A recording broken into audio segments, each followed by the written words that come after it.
I'm Graham Elwood. You are watching the Political Vigilante. I'm here with comedian, my friend, and host of the Crypto Kitty podcast on the wonderful Rockfin Network, and Bitcoin and crypto enthusiast Rosie Tran. And I wanted to talk to you. We were just talking about stable coins and some altcoin projects you're into. We were talking about NFTs earlier. I encourage people to go watch the whole interview if you missed it. But I'm learning more about talking about smart contracts. I'm learning more about stable coins. And my understanding is, because I was watching, there's a show I watch a lot, BitBoy Crypto. And one of the things he talks about is he's been in the crypto space for a long time. He's got, I don't know, 1.4 million subscribers to his YouTube channel. So he's a very knowledgeable guy. He just bought a big office space. And, he's one of these guys that got into Bitcoin, I don't know how long ago, and he owns hundreds of coins that he paid a nickel for, whatever. But one of the things he's a big advocate of don't forget to realize some profits, like pull out. And he made this point about, he goes, I hear everybody say just hodl. Like, that's what I'm doing with Bitcoin. I'm just going to hodl it. But he said this, and I had never heard this before. And it really kind of like opened my mind up a little bit. He said, if you're just hodling and not doing anything, he goes, that's kind of a lazy investment strategy. And he goes, what our plan here is whenever Bitcoin comes to a big top, like we have some markers, like when it hits $100,000, we're going to sell it and move it into a stable coin. And then, because you don't pay capital gains tax, and then when Bitcoin has a correction again, we're going to buy back more with the profits. So what he used the example of, let's say you bought a Bitcoin at $10 or $10,000, right? Last summer, you bought Bitcoin at $10,000, and then it goes up to $100,000. He goes, we're going to sell off, let's say 50,000 of that. So we had one Bitcoin that's now worth $100,000. We sell off 50,000 of that, but we put that, we don't just sell it and have to pay capital gains tax. We move it to a stable coin, and because whatever the price of the stable coin is the price that it is. And in a second, you can explain this better than I can, because this is my rudimentary knowledge of it. And then when Bitcoin, let's say, has a big correction like it does, and let's say it pulls back, goes from 100 grand to 25 grand, then we take that 50 grand in stablecoin and we buy 2 more Bitcoins. So now we have, 2.5 Bitcoin. So then when it goes up to 250,000, we've increased the next time it goes up. I hope I explained that the way I heard it correctly. But is that what stable coins are for? And how do we get into them? And what is a stable coin? That is not my understanding of how a stable coin works. Okay. All right. So I don't know what I'm talking about. Perfect. I'm glad we had No, not you. I'm not sure his investment strategy. So stable coins are a way there's 2 things about stable coins that I like. So stable coins are a way to transact cryptocurrency without the volatility. So a lot of stable coins are pegged to the USD. So for example, Tether, there's USD coin, it's 1-to-1. So one stable coin of USD coin equals $1. So it's a way, because crypto, and especially Bitcoin and other coins, are so volatile in price, it's a way to transact within the crypto network with a set amount. So if I want to send you $10, Graham, and I want to send it with Bitcoin, the price could go up and down so much just in the next hour, that how can I send you $10? So transferring it to a stable coin is a way for me to send you $10, and it's $10 without having to send a wire or a Venmo or something through the crypto network. So that's one way that I understand stablecoins. Another way that I understand stablecoins is, in the traditional banking system, we have what's called the reserve. I'm blanking on the name. I will think of it in a second. But the way that the traditional banking system works is that you put your money. Let's say you have $10,000, and you put. Okay, I remember fractional reserve banking. So the traditional banking system is called the fractional reserve banking system. And the way that works is you have $10,000 and you put it in your corrupt Wells Fargo bank account. And the bankers take that $10,000 and they go and loan it to me, Rosie Tran, to buy a car. And I pay 5% interest on that $10,000 for my car. And then the bankers get all the profits. And then Graham Elwood gets 0.000000001% in his savings account. And the bankers make all the money. So with stablecoins are a way for you to be the bank and for you to make the money. So if you have $10,000 in stablecoin, it's kind of like a savings account, right? And you can stake your stablecoins. And so then, depending on what platform you're using, I like to use Abra. You Abra then loans out that money. It's like a liquidity to other people, just like the bank, but you get that interest on the stablecoin, not the bank. Abra is just like a middleman. So right now I'm staking my USD coin in Abra and I'm making like 8% interest. So they go and loan it out to people through crypto loans and then I get the interest. So that's how I understand and use stable coins. I'm not sure what BitBoy was talking about, but that's how I use them and I understand them. To be fair, he knew what he was talking about. I'm remembering it and telling it to you incorrectly. Probably. I don't want to say no. Let's be clear here. I heard it and I'm not understanding the way you're explaining it, Graham. Yeah, I'm not explaining it well. I don't know that guy personally, but he's very knowledgeable in this subject. I'm sure you can send me the video. Maybe I can watch it and I'll explain it later. Yeah, I just butchered what he said, I think. But yeah, and I've heard that too. And I'm wondering, like, could you do this with a stable coin?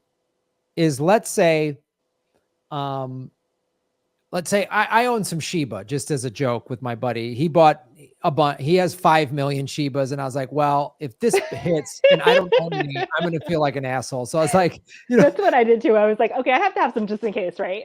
Just in case. Like, I don't, just in case. It's like you go to the horse track and your buddy buys this crazy Quinella and you're like, all right, if that pays off 1,500, I'm buying that one too. I'm not going to just watch you be the only guy that wins big money. So I was like, and of course, Elon Musk, crypto troll that he is, amongst other horrible traits. He put out a couple weeks ago when Shiba was going nuts. He said Shiba's going to be at 74 cents by January, which is like, so I'm sure every Shiba owner went, if he's right, and we just like, look, like, that would be, I would have a lot of money. And I was like, and I just started playing that fantasy. Like, if that were to happen, what would I do? Well, I could just cash it out, but then I'd have to pay capital gains tax, which is 37%, right? So if I cashed out, I'm just going to pick a round number. If I cashed out, $100,000, I would only have $63,000, right? But you have to pay Uncle Sam for all of those Afghanistan war machines that we left over there. Yes. It's not cheap to give the Taliban weapons that you didn't want them to have, and then you now give them to them. So I know there's like $1 trillion that is unaccounted for. I think the U.S. military did an audit, and there was $1 trillion missing that they have no idea where it is. Rosie, come on. We've all left I left $1 trillion bill, I think, in my old pants, that I only wear. So let's not. But we don't have money for universal healthcare or UBI, so don't even mention it. We have a crumbling infrastructure. We have people facing eviction because of COVID. We have homeless people worse than ever.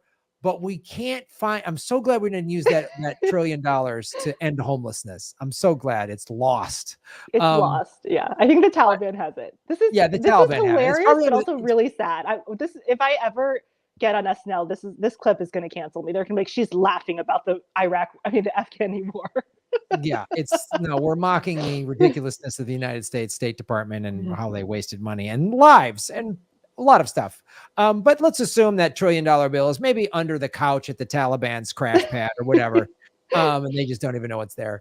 But so let's say Shiba goes nuts, and obviously I could convert Shiba to Bitcoin, and I'm not going to have to pay capital gains tax on that, because you only, as I understand it, you only have to pay capital gains when you sell a crypto for US dollars and put that in then that's when they like the big ones like Coinbase are going to report that now. And I'm sure that the crypto tax law is going to change 500 times between now and, April, and every year there's going to be some new crypto thing, but assuming that's sort of the general take of it, that as I understand it. But so obviously I could just buy Bitcoin or Ethereum with it. Let's say Shiba goes nuts, but let's say I said, I got a big chunk of it and I want to buy a house with it and avoid capital gains tax. Could I not put it into a stable coin and then let it sit there and then move it into, and then hopefully you'd have to find a seller that wants to sell you a house I don't So know. my understanding of what a lot of people are doing is that they are holding stable coins or holding crypto and not cashing it out. I'm not 100. I'm not a crypto accountant, so I'm not sure that you wouldn't Mhm. have to pay capital gains tax on that. But my understanding is that a lot of people are taking loans against their crypto so that they don't have to cash out, and then they're using Right. that money to purchase property or purchase other things that they want to buy. But back to your original question, that's not my understanding of how a stablecoin works. A stablecoin is or maybe that's how these people are using it, but my understanding of why it was created was to give something that's pegged to the US dollar to transact between parties. So again, if I send you 0.1% of a Bitcoin or 0.001, it's so volatile, it's so up and down that it's hard to transact and just send you $10. So that stablecoin is going to be pegged to the US dollar.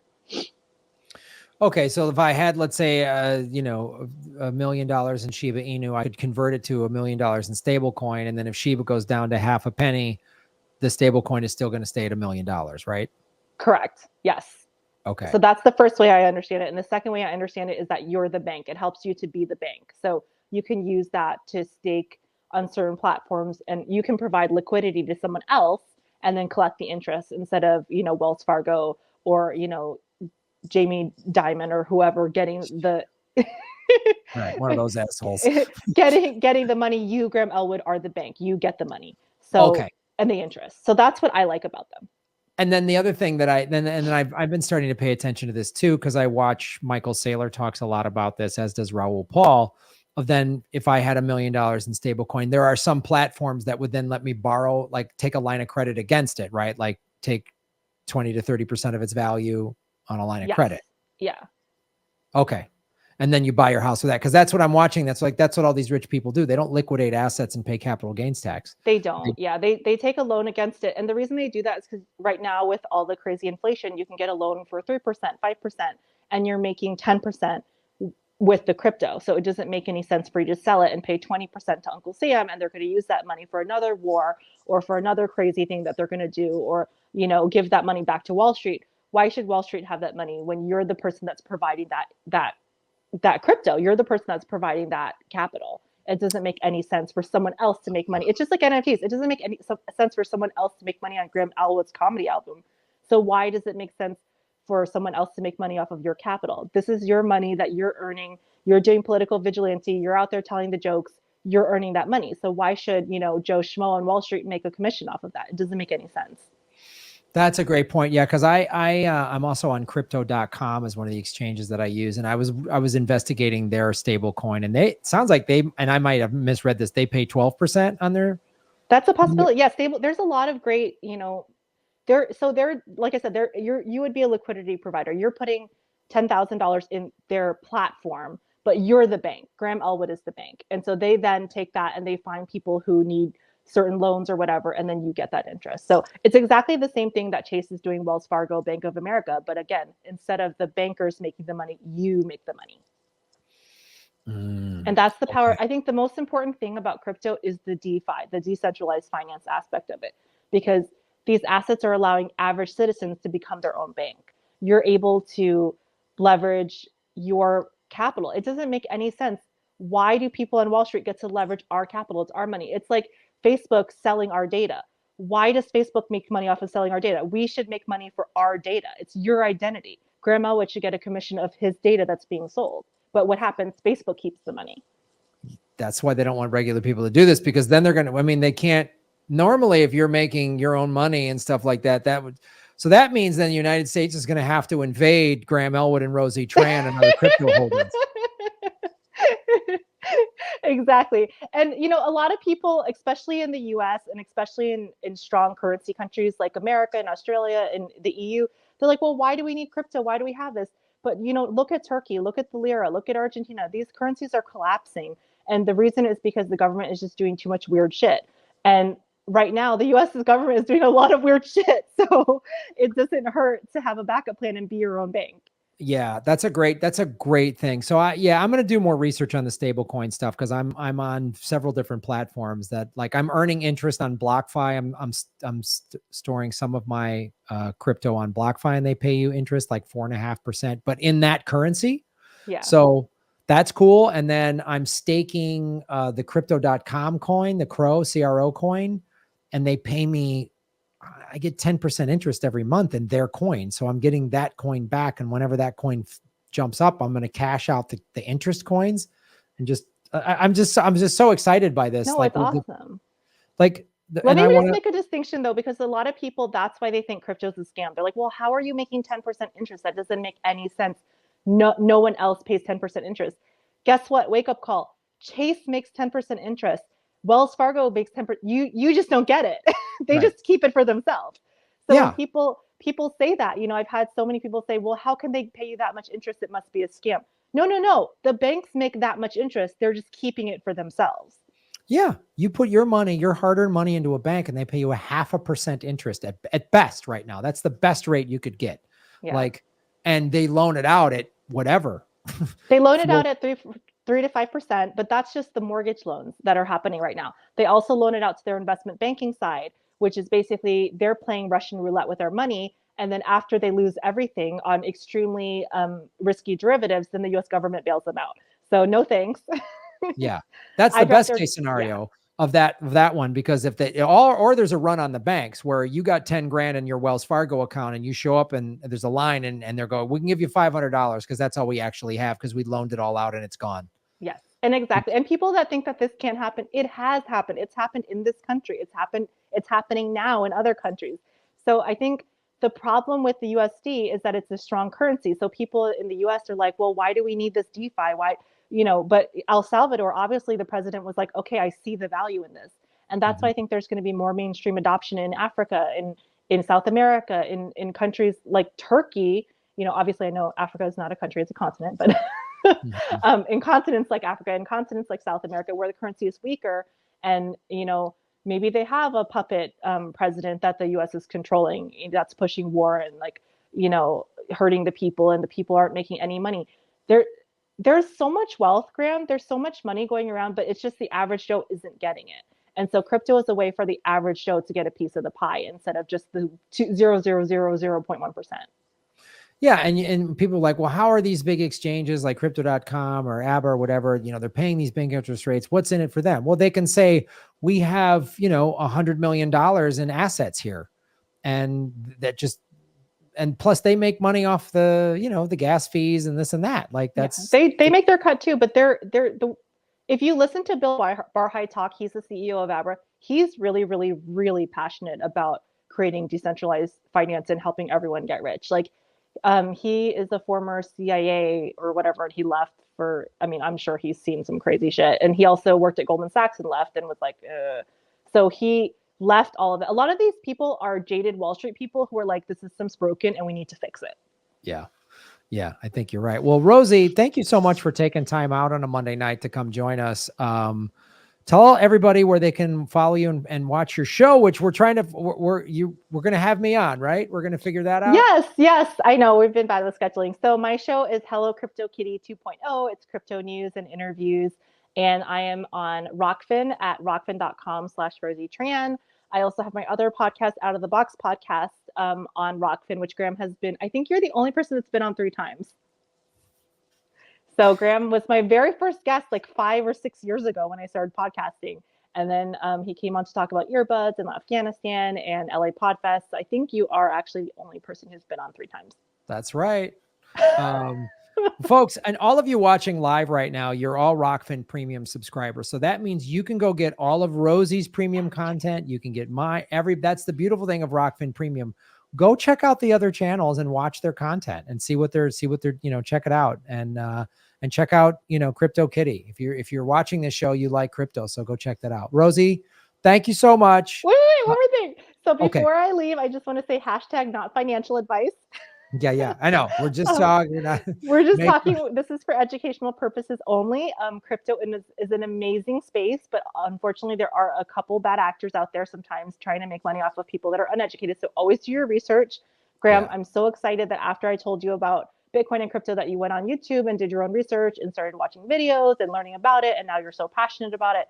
So I would definitely invest, but I would also advise people to, do at least a couple hours of research on YouTube, read a couple books before you dive in. And like you said, Shibu is a fun coin. It's a meme coin. It's not like a serious investment. It's ridiculous. There's a It lot of means coins nothing. that are for fun, so they're Yeah. not serious coins. But there's also a lot of awesome coins. But Yes. do your research. Do your own research. And I always, you know, I watch at least 1 or 2 crypto videos a day, and it's really helped me. You know, I watch several shows. I watch BitBoy Crypto. I watch The Moon. I watch Crypto Casey. I watch Boom Bust, and Max Kaiser. And, you know, there's a lot of information out there. That's pretty solid to just increase your knowledge, and don't feel, I always tell people, it seems crazy. I was like, what? Everybody first came into crypto like, what? Except for Satoshi or any of those other, they were like, everyone was like, what? So don't feel bad about that. Just increase your knowledge on it, and you'll feel more confident. So it's actually not as complicated as it seems. There's just like some crypto jargon, but I waited 2 years before getting into it, and I totally regret waiting so long. I thought I'm not smart enough. I don't know anything about, you know, programming. I thought it was for programmers, and it's for everyone. So don't let the jargon, you know, confuse you or keep you out of it. Yeah. And so there are some like crypto bullies online. There's a lot of people that are like, you know, diehard maximalists, and they're, you know, all about the jargon, but there's also a lot of really awesome people who are there to help you. So yeah. The people that are like, they think Bitcoin or Ethereum are like teams to get behind, you know, like that's they think everything else is like a scam coin unless it's like Bitcoin, or they're like, will yell at you and say you're like an idiot, whatever. There's crazy people online, but I just, you knew that. You knew that already. You knew that already. But I don't want people to get discouraged, because it is a revolutionary technology that I think can help everyone. And so, you know, for me, like I said, it took me 2 years to really understand it. And I kept starting and stopping because I was like, oh, I'm not smart enough, but it's not complicated. Right on, Rosie. Well, good to see you. And, you know, let me know when you want me to come on Crypto Kitty. We'll make that happen. Okay, awesome. Are you in Hawaii? Yes. Oh my gosh. Lucky ducky. Got back. Yeah, it's raining right now, but it's, you know, it'll be great, of course, soon. Okay. But you did mention that I did give you a lot of crypto advice. So when you become a Bitcoin crypto millionaire, I think we need to get dinner. Oh, absolutely. Yeah, I absolutely owe you a dinner for this. For sure. I just meant to have dinner. Absolutely. Well, thank you, Rosie. And you have a great night, and we'll talk soon. Okay, bye. All right, bye. Hey, everybody. Thanks for watching. We are still in our 9th month of demonetization from YouTube. So support what we're doing at patreon.com/Graham Elwood or rockfin.com/Graham Elwood, which is a blockchain cryptocurrency platform. It's free to sign up, and there's a premium level at $10 a month. And for that, you get everybody on the platform's premium content. Myself, Lee Camp, Ron Placone, Jimmy Dore, Whitney Webb, Kim Iverson, Abby Martin, and many, many others. You can also support what we're doing at Venmo at Graham-Elwood, and go to GrahamElwood.com. We have a PayPal button and a PO box. I also have crypto wallets, which are all in the show notes. Thanks for supporting what we do.